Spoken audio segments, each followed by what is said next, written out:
बच्चों, आज हम सभी कक्षा 6 की हिंदी मंजरी नाम से है उस पुस्तक का जो चौथा पाठ है, नीति के दोहे और भक्ति के पद, उस पाठ का जो गौ अर्थात तीसरा खंड मीराबाई के पद से संबंधित है, उस काव्य का अध्ययन करेंगे भाग 1 के अंतर्गत।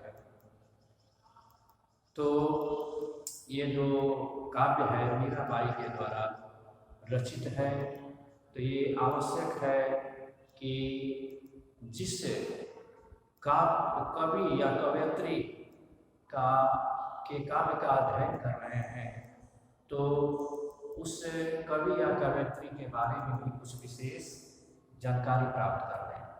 तो मैं आप लोगों को मीराबाई के बारे में कुछ विशेष बताना चाहता हूँ कि मीराबाई का वैसे तो जन्म जो है राजस्थान के जो आपका चित्तौड़गढ़ में जो चौकड़ी नामक जो गांव था वहीं पर हुआ था। ये 16वीं शताब्दी के उत्तरार्ध में हुआ था और कुछ बड़ा होने के बाद इनकी जो शादी आपके भोजराज से होती है, लेकिन दुर्भाग्य से शादी के कुछ ही समय के उपरांत जो है ये विधवा हो जाती है, अर्थात भोजराज की मृत्यु हो जाती है और यह जो है निसंतान रहती है। तो यहाँ पर ये सोचना आवश्यक है कि एक महिला के लिए सुहागिन रहना कितना सौभाग्यशाली होता है। जब उसका सुहाग उजड़ जाता है तो उसके जीवन में समाज सागर में तूफान आ जाता है, अपने पराये हो जाते हैं, उसके साथ गलत व्यवहार होने लगता है। तो वह जो है अपने आत्मिक शांति के लिए, अपने शेष जीवन के सुख शांति के लिए कहीं अन्यत्र जो है जगह की तलाश करने लगती है। ठीक इसी तरह से जो मीरा है, इनके जो ससुर थे राणा सांगा, वह जो है अपने मूल्यों और वसूलों के आधार पर मीरा जो बहू थी उनको अपने राजमहल में ही रखना चाहते थे और मीरा को ये अच्छा नहीं लगता था। जो घर जो है सुहागों सुख शांति से भरा था और पति के मरने के बाद जो है वह जो है उजड़ गया हो, तो वह किस काम का राजमहल था। इसीलिए वह राजमहल से बाहर जा करके जो है आध्यात्मिक शांति सुख के लिए जीवन जीना चाहती थी, लेकिन ससुर को यह पसंद नहीं था।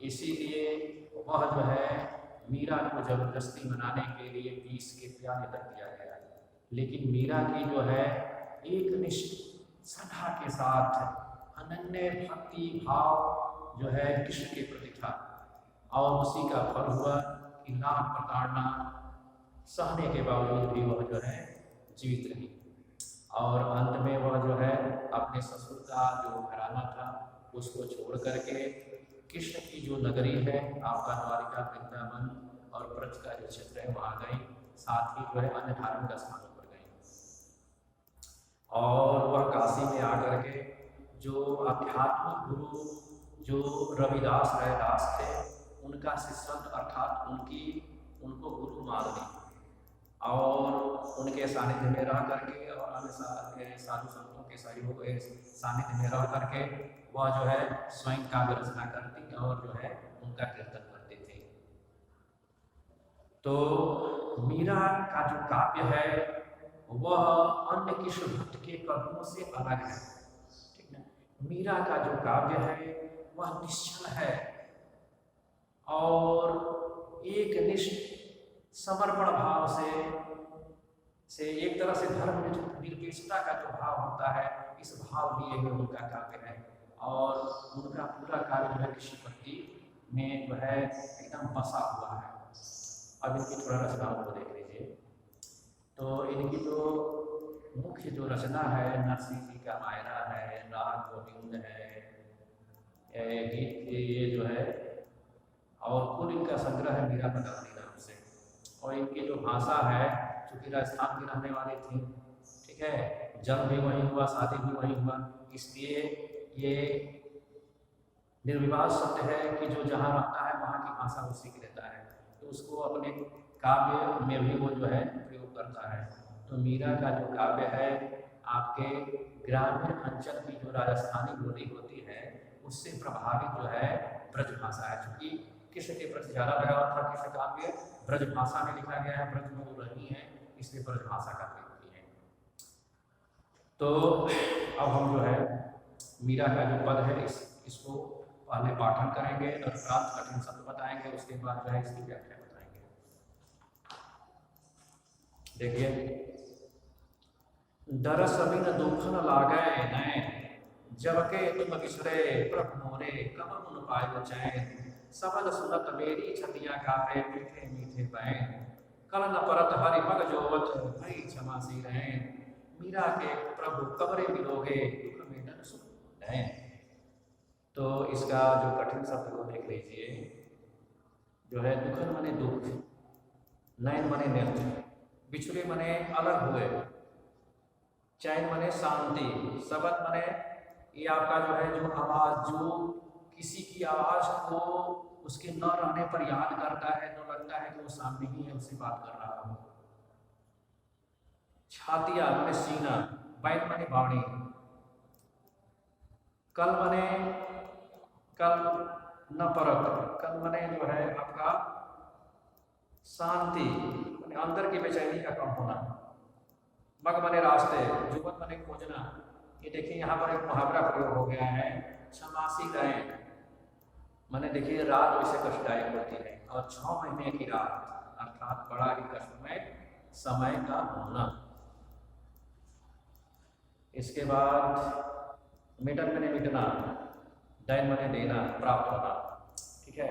अब इसकी व्याख्या देखिए, व्याख्या में ठीक है, देखिए सबसे पहले जो है आपका संदर्भ लिखेंगे, उसके बाद प्रसंग लिखेंगे, उसके बाद व्याख्या लिखेंगे, तब जो है टिप्पणी लिखेंगे। तो संदर्भ में आप ये लिख सकते हैं कि प्रस्तुत काव्य मंजरी नामक पुस्तक के जो नीति के दोहे और भक्ति के पद नामक पाठ शीर्षक से लिया गया है। इसके रचयिता या कवयित्री आपकी मीराबाई है। उसके बाद आपका प्रसंग में ये बताएंगे कि जो ये काव्य है, इस काव्य के लिखने का उद्देश्य क्या है, ठीक है, जिसको हम अभी व्याख्या के बाद बताएंगे। इसके बाद व्याख्या, ठीक है, बताएंगे कुछ बात जैसा कि हम बताते आ रहे हैं, ठीक है। देखिए, दरस बिन दुख न लागे नैन, जबके तुम बिसरे प्रभु मोरे कब न पायो चैन, सबल सुनत मेरी छतिया गावे मीठी मीठे बैन, कल न परत हरि पग जोवत भई क्षमा सी रहन, मीरा के प्रभु कब मिलोगे दुख में डर सुन नैन।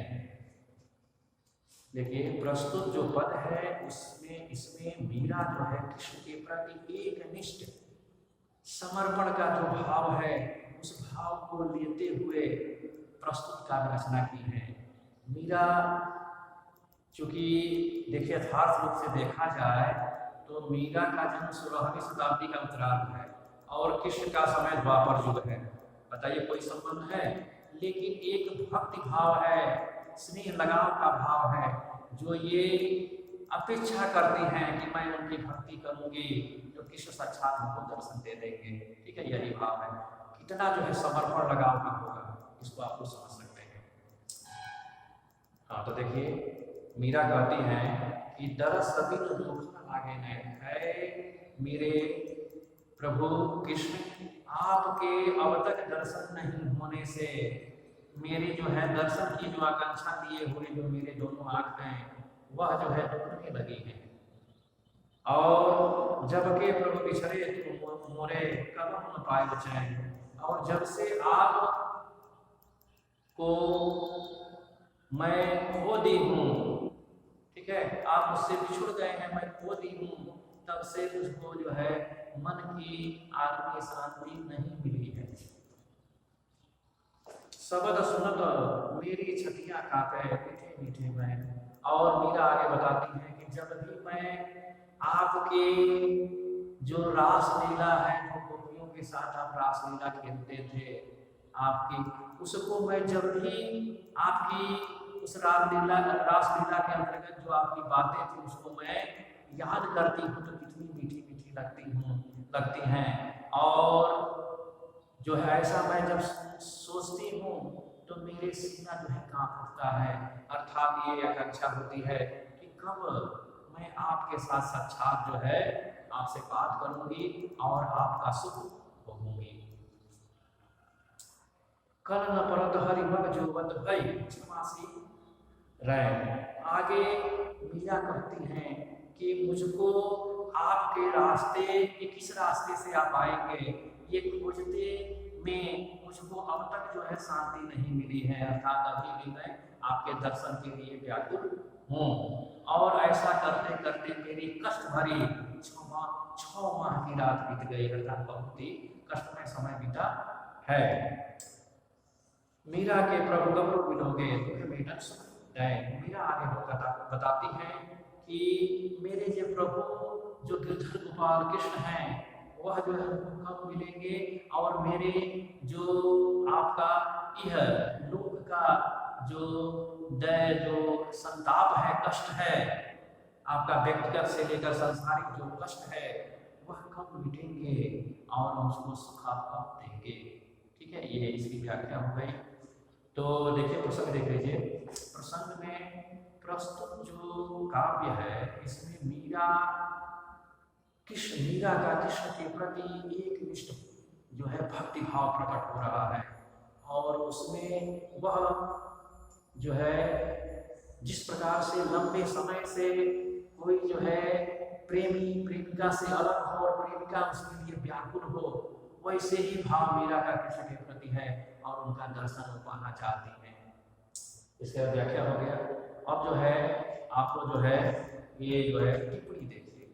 टिप्पणी में मैं बताया हूँ विशेष इसमें 2 पक्ष होता है, कला पक्ष भाव पक्ष। कला पक्ष माने बाह्य सुंदरता और भाव पक्ष माने आंतरिक सुंदरता। कला पक्ष में सबसे पहले काव्य भाषा लेंगे।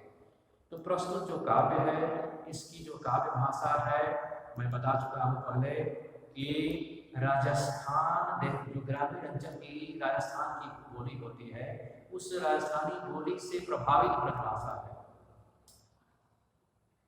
इसके बाद जो इसमें अलंकार है उसको देख लीजिए।